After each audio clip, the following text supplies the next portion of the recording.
Hello everyone, આજે TY BCom part 2 management અકાઉન્ટિંગમાં chapter 4 marginal costing practical problem start કરીએ. Total 6 problem છે.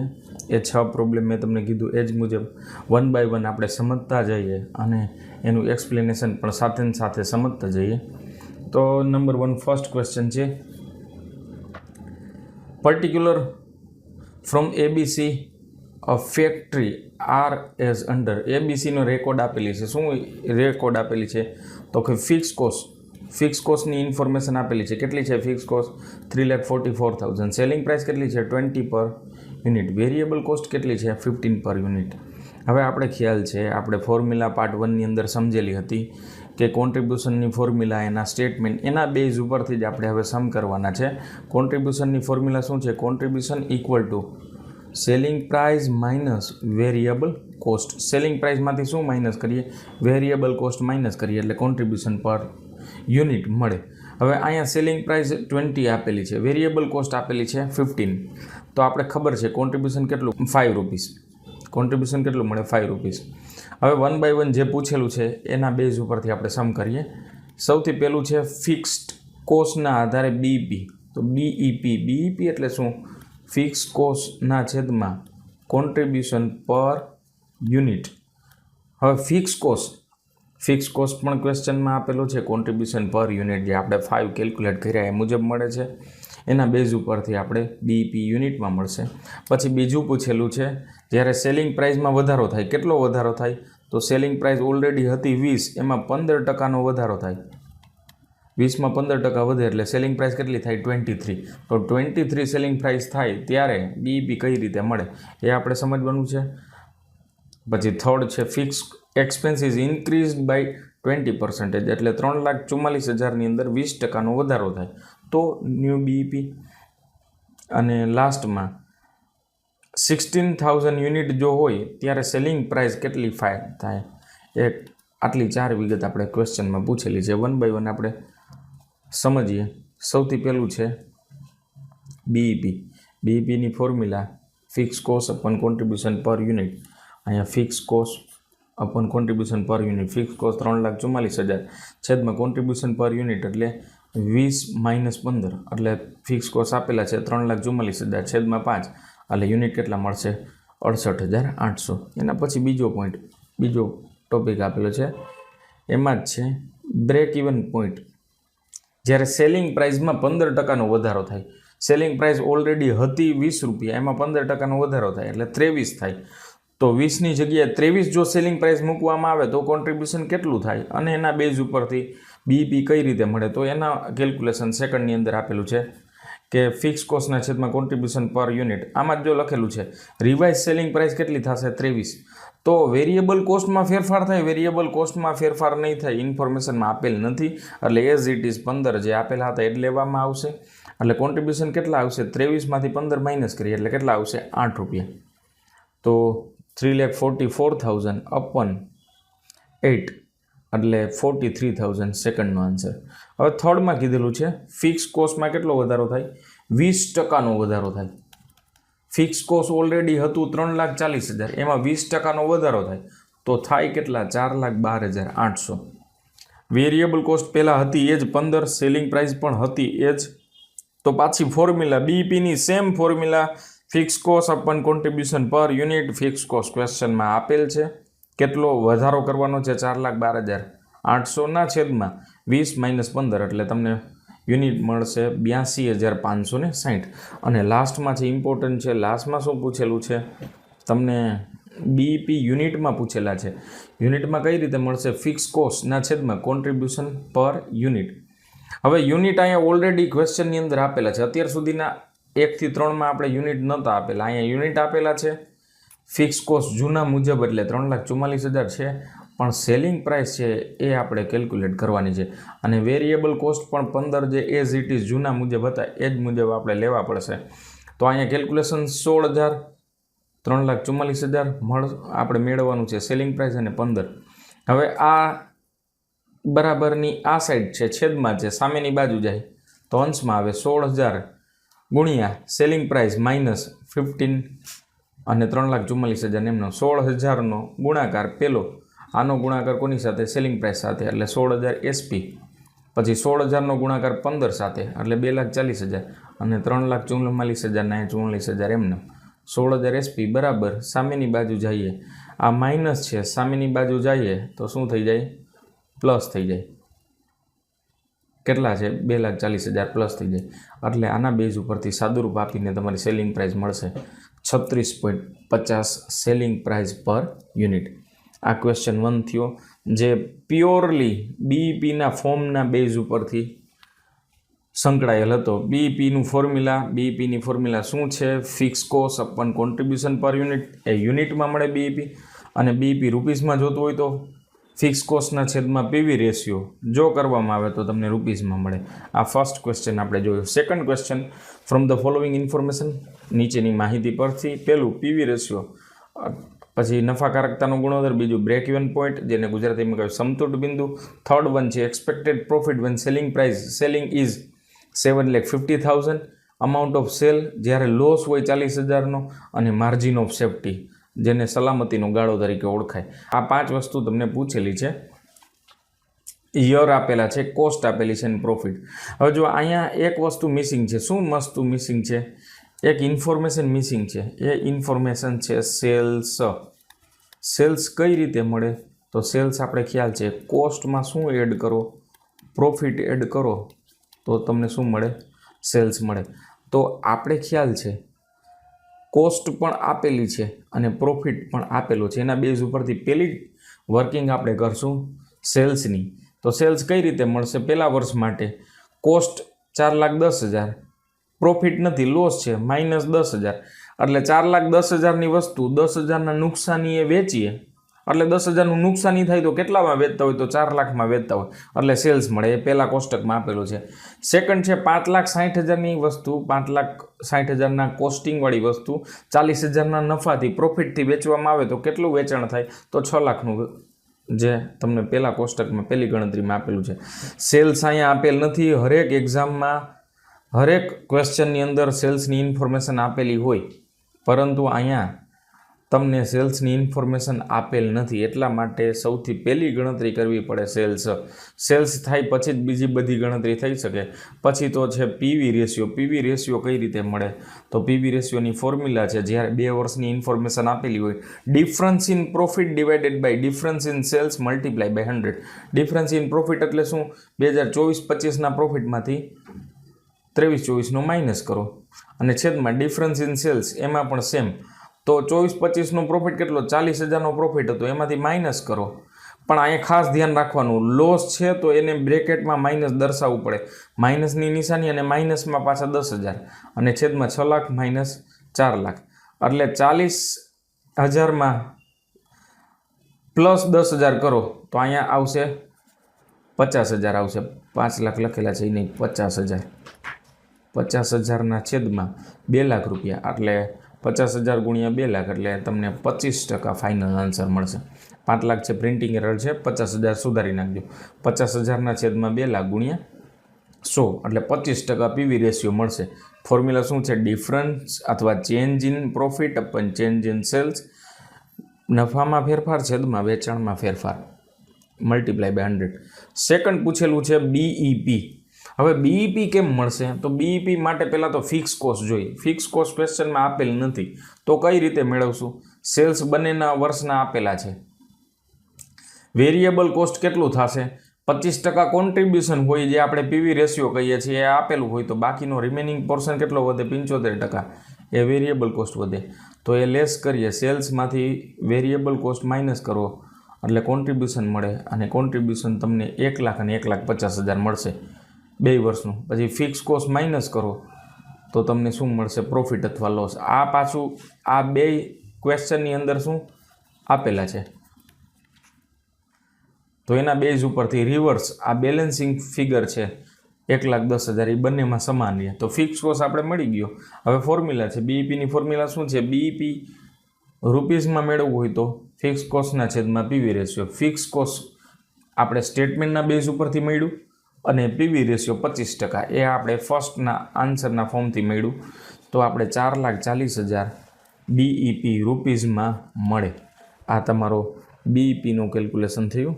એમાં થર્ડમાં પૂછેલું છે જ્યારે એક્સપેક્ટેડ પ્રોફિટ ફાઇન્ડ કરો જ્યારે સેલિંગ એટલે કે સેલ્સ 7,50,000 હોય એટલે 7,50,000 આપેલ છે. પછી આના 75%. સર 75% શું કામ? કારણ કે 25% આ પીવી રેશિયો બરાબર છે એટલે એ હંમેશા કોન્ટ્રીબ્યુશનમાં 25 જ લેશું. 75% શેના લાય? વેરિયેબલ કોસ્ટના. અને સેલ્સ હંમેશા કેટલા ટકા બરાબર હોય? 100% બરાબર. તો એના બેઝ ઉપરથી મને કેલ્ક્યુલેશન મળ્યું તો contribution 1,87,500.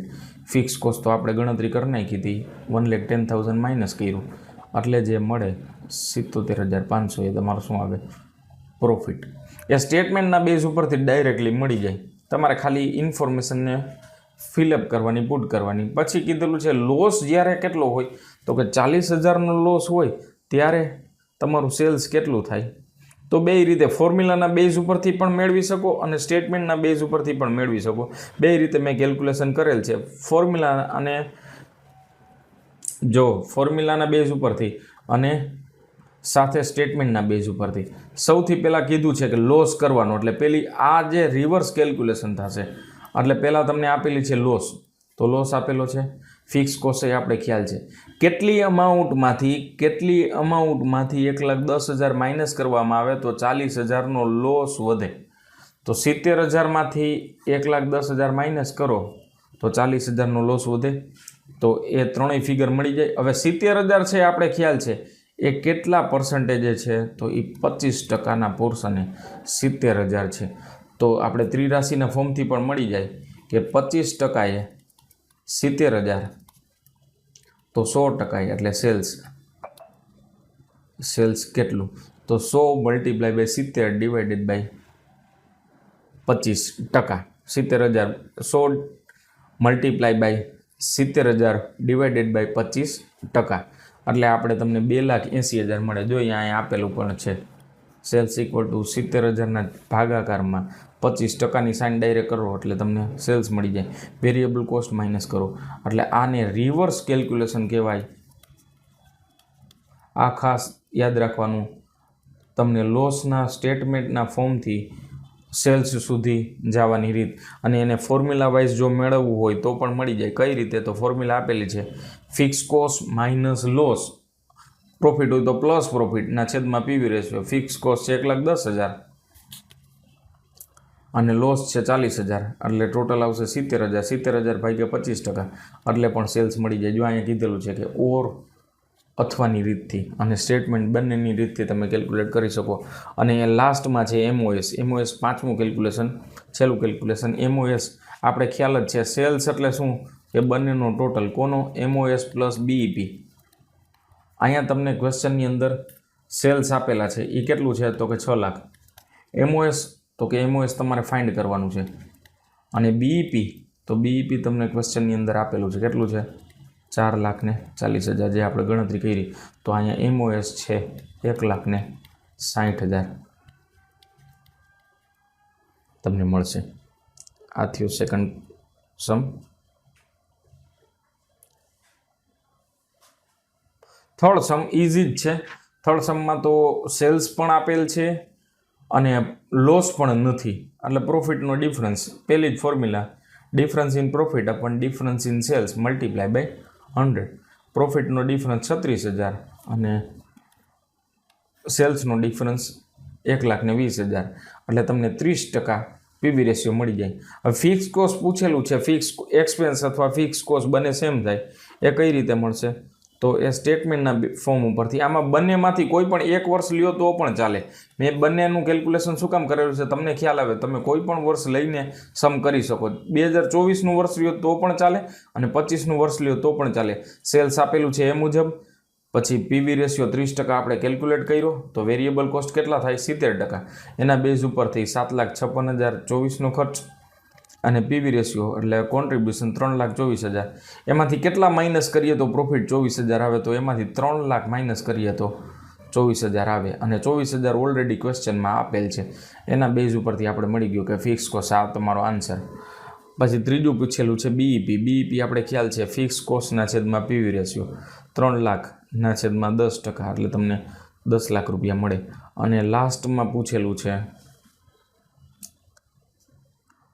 Find out sales to earn profit of 60,000. આની પહેલાં જે કેલ્ક્યુલેશન કર્યું એ જ રીતે રિવર્સ કેલ્ક્યુલેશન કઈ રીતે તમને પ્રોફિટ આપેલો છે 60,000, ફિક્સ કોસ્ટ પણ 3 લાખ ખબર છે. આ બંનેનો ટોટલ કેટલો થાય 3 + 60 એટલે 3,60,000. પછી આ 3,60,000 એ કેટલા ટકાએ છે તો કે 30%. તો એનો મતલબ શું થયો તો આપણે 100% એ કેટલા ત્રિરાશિ મૂકીને પણ મળી શકે. સેલ્સ મેળવવું હોય તો 3,60,000 ભાગ્યા 30%ની સાઇન કરો એટલે ડાયરેક્ટ તમને સેલ્સ મળે અને વેરિયેબલ કોસ્ટ એમને મળી જાય. એને જ આપણે ફોર્મ્યુલાના બેઝ ઉપરથી મેળવી શકીએ. કઈ રીતે? રિક્વાયર્ડ સેલ્સની ફોર્મ્યુલા છે fix cost plus profit upon PV ratio, જેને કહેવાય contribution upon PV ratio. Fix cost plus profit કરો એટલે કોન્ટ્રીબ્યુશન જ થયું, કોન્ટ્રીબ્યુશનના છેદમાં પીવી રેશિયો, અને એના બેઝ ઉપરથી પણ 12 લાખ મળે, જે આપણે સમજાય જ મુજબ. Question number 4, following are the particulars of manufacturing unit month sales અને પ્રોફિટ. ઓગસ્ટ અને સપ્ટેમ્બર બંને મંથનું કમ્બાઇન્ડ સેલ્સ આપેલું છે 1 લાખ અને પ્રોફિટ આપેલો છે 21,000. પછી ઇન્ફોર્મેશન કીધેલી છે sales and profit of September 15,000 and 9,000 more than that of August. એનો મતલબ શું થાય? ઓગસ્ટમાં જેટલું સેલ્સ અને પ્રોફિટ છે તેના કરતાં સપ્ટેમ્બરમાં સેલ્સમાં 15,000નો વધારો અને પ્રોફિટમાં 9,000નો વધારો છે. તો આપણે ઇન્ડિવિજ્યુઅલ મંથનું સેલ્સ મેળવવું પડશે. એના બેઝ ઉપરથી આપણે પીવી રેશિયો મળશે. પીવી રેશિયોના આધારે ઇન્કમ સ્ટેટમેન્ટના બેઝ ઉપરથી આપણે ફિક્સ કોસ્ટ મળશે અને પછી બ્રેક ઇવન પોઈન્ટ, અને પછી લાસ્ટમાં પ્રિડિક્શન ઓક્ટોબર મંથનું પ્રોફિટ અથવા લોસ કેટલું થશે એ મળશે. તો આપણે શરૂઆત કરીએ. જો અહીંયા ખ્યાલ નથી ઓગસ્ટનું સેલ્સ કેટલું છે એ ખ્યાલ નથી, એમ જ સપ્ટેમ્બરનું સેલ્સ કેટલું છે એ ખ્યાલ નથી, તો કમ્બાઇન સેલ્સ આપેલું છે, ઇન્ડિવિજ્યુઅલ મંથ વાઇઝ સેલ્સ નથી. તો આપણે ધારવું પડશે. શું ધારશું? ઓગસ્ટ મંથનું સેલ્સને આપણે શું ધારશું? એક્સ. સપ્ટેમ્બરના સેલ્સને આપણે શું ધારશું? X plus 15,000. કીધેલું છે કે સપ્ટેમ્બરમાં 15,000 વધુ છે ઓગસ્ટ કરતાં. તો હવે ઓગસ્ટનું એક્સ પ્લસ સપ્ટેમ્બરનું એક્સ પ્લસ 15,000, તો બંનેનો કમ્બાઈન થઈને ટોટલ 1 લાખ થશે એવું ક્વેશ્ચનની અંદર ઇન્ફોર્મેશનમાં આપેલી છે. તો સમીકરણને સોલ્વ કરીએ. 2x બરાબર 85,000 એટલે x બરાબર 42,500. હવે x એટલે ઓગસ્ટનું સેલ્સ અને એના બેઝ ઉપરથી તમને સપ્ટેમ્બરનું એના કરતાં 15,000 વધુ એટલે 57,500 મળશે. હવે તમને પ્રોફિટ ઓગસ્ટનું એક્સ આપણે એઝ્યુમ કરીએ અને સપ્ટેમ્બરનો એક્સ પ્લસ 9,000 એટલે બંનેનું કમ્બાઇન 21,000. સેમ પ્રોફિટમાં સેલ્સની જેમ જ કેલ્ક્યુલેશન કરવામાં આવશે. 21,000 એ કોનો ઓગસ્ટનો પ્રોફિટ એક્સ પ્લસ સપ્ટેમ્બરનો એક્સ પ્લસ 9,000 બંનેનો કમ્બાઇન કેટલો છે? 21,000. એના બેઝ ઉપરથી ઇન્ડિવિજ્યુઅલ મંથ વાઇઝ એટલે કે ઓગસ્ટનો પ્રોફિટ પહેલાં મળશે જે તમને મળે છે 6,000 અને એના બેઝ ઉપરથી સપ્ટેમ્બરનો મળશે. હવે મેઇન આન્સર આપણો શરૂઆત થશે પીવી રેશિયો. પીવી રેશિયો છે difference in profit upon difference in sales multiply by 100. 15,000ના છેદમાં 6,000. આ 6,000ની એરર છે એ ટાઈપ કરી નાખજો. 6,000 15,000ના છેદમાં 6,000 ડિવાઇડેડ બાય 57,000ના માંથી 42,500 માઇનસ કરશો, જે આન્સર મળે એને પીવી રેશિયો કહેવાય અને એ 60% છે. પછી ફિક્સ કોસ્ટ કઈ રીતે મળશે? સેલ્સ માઇનસ વેરિયેબલ કોસ્ટ એટલે કોન્ટ્રીબ્યુશન મળે, એમાંથી ફિક્સ કોસ્ટ માઇનસ કરીએ એટલે આપણે પ્રોફિટ મળે.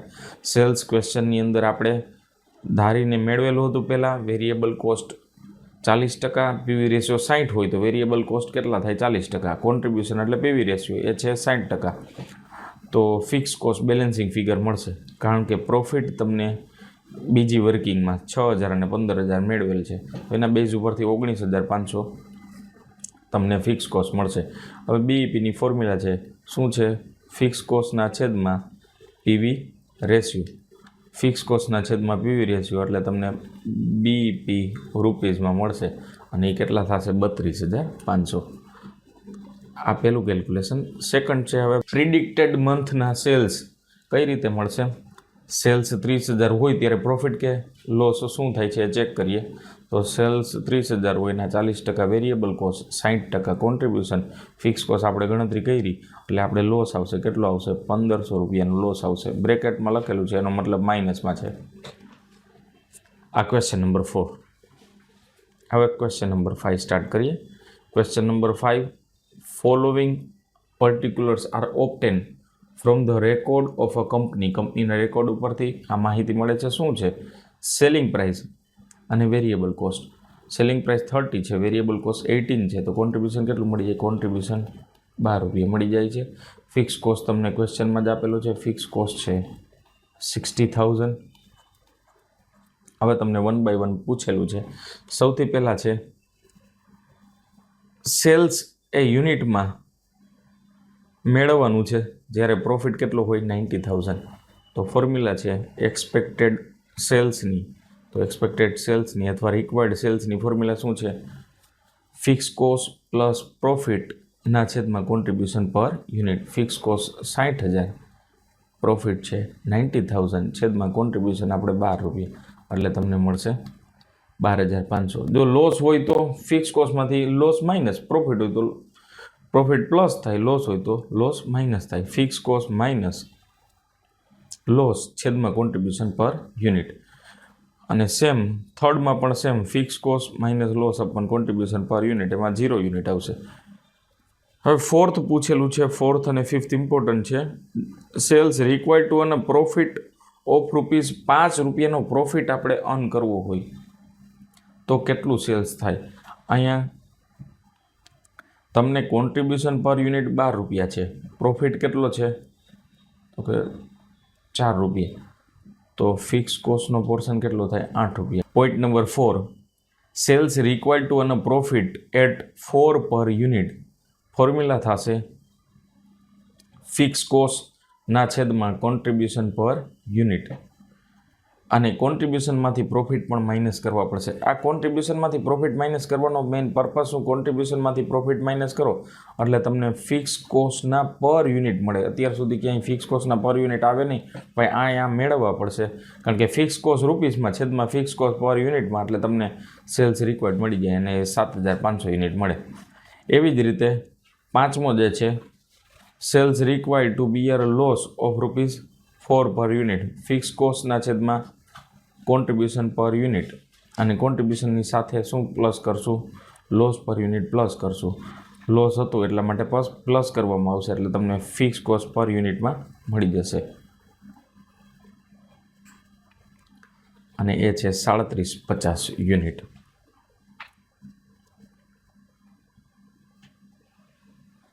Question number 6, PQR Manufacturing Company provides you the following details regarding its two product P અને Q. બે પ્રોડક્ટની ઇન્ફોર્મેશન આપેલી છે. કી ફેક્ટરનો સમ છે. કી ફેક્ટર એટલે શું? Limiting factor. લિમિટિંગ ફેક્ટરના બેઝ ઉપરથી આપણે એનાલિસિસ કરવું હોય, એક્સપોર્ટ અથવા ઇમ્પોર્ટ કરશું, મેન્યુફેક્ચરિંગ કરશું, એના બેઝ ઉપર ડિસિઝન લેવા, એના માટે કી ફેક્ટરનું એનાલિસિસ જરૂરી છે. એમાં કી ફેક્ટર એટલે શું? લિમિટિંગ ફેક્ટર, કે મટીરિયલ લિમિટેડ હોય ત્યારે બંનેમાંથી યુનિટમાંથી કયું મેન્યુફેક્ચરિંગ કરવું જોઈએ, એ કોના આધારે નિર્ણય લેશું? કોન્ટ્રીબ્યુશનના આધારે. ઇમ્પોર્ટન્ટ છે. MBAમાં, MCOMમાં અને CAની અંદર પણ કી ફેક્ટરને લગતા સમ પૂછવામાં આવે છે. આપણે ઇન્ફોર્મેશનમાં આપેલું છે. સૌથી પહેલાં છે સેલ્સ આપેલું છે 1,000. વેરિયેબલ કોસ્ટમાં ડાયરેક્ટ મટીરિયલ, લેબર અને વેરિયેબલ ઓવરહેડ. સેલ્સમાંથી આ ત્રણે ઇન્ફોર્મેશન માઇનસ કરીએ એટલે તમને શું મળી જાય? કોન્ટ્રીબ્યુશન મળી જાય. તો આપણે કેલ્ક્યુલેશનમાં સૌથી પહેલાં contribution individual unit wise P અને Q. અહીંયા મેં ભૂલથી પ્રોડક્ટ X અને Y આપેલી છે. X અને Y નથી, અહીંયા શું છે? પ્રોડક્ટ P અને Q. આ બંનેમાં P અને Q વાઇઝ. તો સેલિંગ પ્રાઇસ છે 1,000 અને 1,600. એમાંથી વેરિયેબલ કોસ્ટ ટોટલ 600 અને 1,020 માઇનસ કરો એટલે કોન્ટ્રીબ્યુશન મળશે 400 અને 480 રૂપિયા. હવે ક્વેશ્ચનમાં તમને કીધેલું છે બે લિમિટિંગ ફેક્ટર હોય, એમાં when direct material is scarce એટલે લિમિટેડ છે. તો ડાયરેક્ટ મટીરિયલ લિમિટેડ હોય ત્યારે મટીરિયલનું કેજી વાઇઝ કોન્ટ્રીબ્યુશન મેળવવું પડે. તો સૌથી પહેલાં Pની અંદર કેટલું કોન્ટ્રીબ્યુશન થાય છે મેળવવું પડે. તો અહીંયા પ્રોડક્ટ Xની જગ્યાએ શું લખશું? પ્રોડક્ટ P અને પ્રોડક્ટ Q. હવે પ્રોડક્ટ પીની અંદર આપણે ડાયરેક્ટ મટીરિયલના કેટલા કેજીનો વપરાશ થયો હતો એ પહેલાં જાણવું પડે. એ કઈ રીતે મળે કે કુલ ખર્ચ 300 રૂપિયા થયેલો છે અને 1 કેજીનો 150 રૂપિયા ખર્ચ છે. તો એનો મતલબ શું કે ત્યાં કેટલા કેજી કન્ઝ્યુમ થયેલું હોય, તો કે 2 કેજી કન્ઝ્યુમ થયેલું હોય પી માટે. અને ક્યુ માટે 600 ટોટલ ખર્ચ થયેલો છે, 1 કેજીને 150, તો ત્યાં 4 કેજી કન્ઝ્યુમ થયેલું હોય. એને ફોર્મ્યુલા વાઇઝ લખીએ તો ટોટલ મટીરિયલના છેદમાં પ્રાઇસ પર કેજી, એના બેઝ ઉપરથી તમને 2 કેજી અને 4 કેજી મળશે. આ જે મટીરિયલ મળે છે એ કન્ઝમ્પશન મળે છે, એના બેઝ ઉપર હવે કોન્ટ્રીબ્યુશન. હવે પ્રોડક્ટ પીનું અને પ્રોડક્ટ ક્યુનું આપણે કોન્ટ્રીબ્યુશન કેજી વાઇઝ મેળવીએ.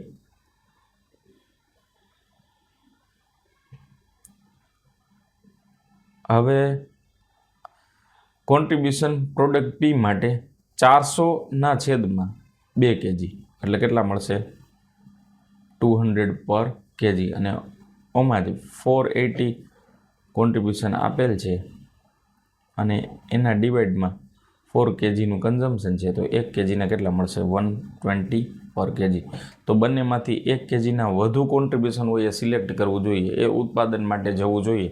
તો પ્રોડક્ટ પી અહીંયા બેનિફિશિયલ છે, એટલે મેં કન્ક્લુઝન લખેલું છે પ્રોડક્ટ એક્સની જગ્યાએ આપણે શું લખશું? P is more profitable when there is a scarcity of direct material. Labour, જ્યારે લિમિટિંગ ફેક્ટર ડાયરેક્ટ લેબર હોય ત્યારે કલાક મેળવવા પડશે કોન્ટ્રીબ્યુશન પર આર. એ કઈ રીતે મેળવે? પહેલાં તો કુલ કલાક કેટલા થયેલા છે પી અને ક્યુમાં? તો પીમાં કલાક કેટલા થયેલા છે? તો કે 20 કલાક. અને ક્યુમાં કલાક કેટલા થયેલા છે? તો કે 36 કલાક. એ કઈ રીતે મળશે? કુલ 200 કલાકના છેદમાં કલાક દીઠ દર. મજૂરી કુલ કેટલી છે? 200 રૂપિયા. કુલ મજૂરી કેટલી છે? 200 રૂપિયા છેદમાં કલાક દીઠ દર કેટલો છે? 10 રૂપિયા. એટલે કુલ કેટલા કલાક થશે? 20 કલાક થશે. અને એવી જ રીતે ક્યુની અંદર 36 કલાક. અને એના બેઝ ઉપરથી આપણે કોન્ટ્રીબ્યુશન મેળવીએ. કોન્ટ્રીબ્યુશન તો હતું જ પી માટે 400ના છેદમાં 20 કલાક અને ક્યુ માટે 480ના છેદમાં 36 કલાક. એટલે બંનેમાંથી કોન્ટ્રીબ્યુશન વધુ આમાં પણ પીનું આવશે, એટલે પી પ્રોફિટેબલ. મજૂરીના બેઝ ઉપરથી પણ એ જ ઉત્પાદન કરવું યોગ્ય રહે કંપની માટે. Viable option for selecting product P compare to Q. હવે કીધેલું છે, બીજો ઓપ્શન કીધેલું છે કે જ્યારે 32,000 કેજી અવેલેબલ હોય પ્રોડક્ટ પીની તો શું બનાવવું જોઈએ? અને મેક્સિમમ કેપેસિટી કેટલી છે? 8,000 યુનિટની. તો પીના યુનિટ કેટલા? પીમાં કેજી કેટલા જોશે? 8,000 યુનિટ મલ્ટીપ્લાય બાય 2 કેજી એટલે 16,000 કેજી. અવેલેબલ આપણી પાસે 32,000 કેજી હતા, ક્વેશ્ચનમાં આપેલ છે. સૌથી પહેલાં આપણે પી બનાવશું. પી શું કામ બનાવશું? કારણ કે પી પ્રોફિટેબલ છે. પીના યુનિટ મેક્સિમમ કેટલા બને એમ છે? તો કે 8,000. તો પીમાં મટીરિયલ કેટલો જોશે? તો કે 16,000. તો પહેલાં પીને યુટિલાઇઝ કરીએ. હવે ક્યુનો વારો. ક્યુમાં કેટલા અવેલેબલ વધ્યા? તો ક્યુમાં વધે છે 16,000 કેજી. તો 16,000 કેજી જે વધે છે એના ડિવાઇડમાં એના કેજી કેટલા થાય છે? 1 યુનિટ માટે તો 4 કેજી. તો કેટલા યુનિટ બની શકે? 4,000 યુનિટનું મેન્યુફેક્ચરિંગ કરવામાં આવશે. કોનું? તો કે પ્રોડક્ટ ક્યુનું. અને અહીંયા આપણે જોઈ શકીએ પ્રોડક્ટ પીમાં 8,000 અને પ્રોડક્ટ ક્યુમાં 4,000 યુનિટ મેન્યુફેક્ચરિંગ કરવામાં. Thank you. તો આજે પ્રેક્ટિકલમાં આટલું રાખીએ. 6 સમ જે ઇમ્પોર્ટન્ટ છે, ક્રુશિયલ છે, એ આજે આપણે કવરઅપ કરેલા. હવે નેક્સ્ટ વિડીયોની અંદર પણ આ જ રીતે પાર્ટ 1માં થિયરી પોર્શન અને પાર્ટ 2ની અંદર 6 પ્રેક્ટિકલ સમ જે પીડીએફ સાથે હું તમને સમજાવતો જઈશ અને બનશે તો સ્પીડમાં તમને સમજાવતો જઈશ, તો જેથી શોર્ટ ડ્યુરેશનમાં તમે આખો ચેપ્ટરનું શોર્ટ સ્પાન ઓફ ટાઈમમાં તમે રિવાઇઝ કરી શકો. પ્લીઝ મારી ચેનલ શરદ સરને લાઇક, શેર અને સબસ્ક્રાઈબ કરજો. Thank you. થેન્ક્સ.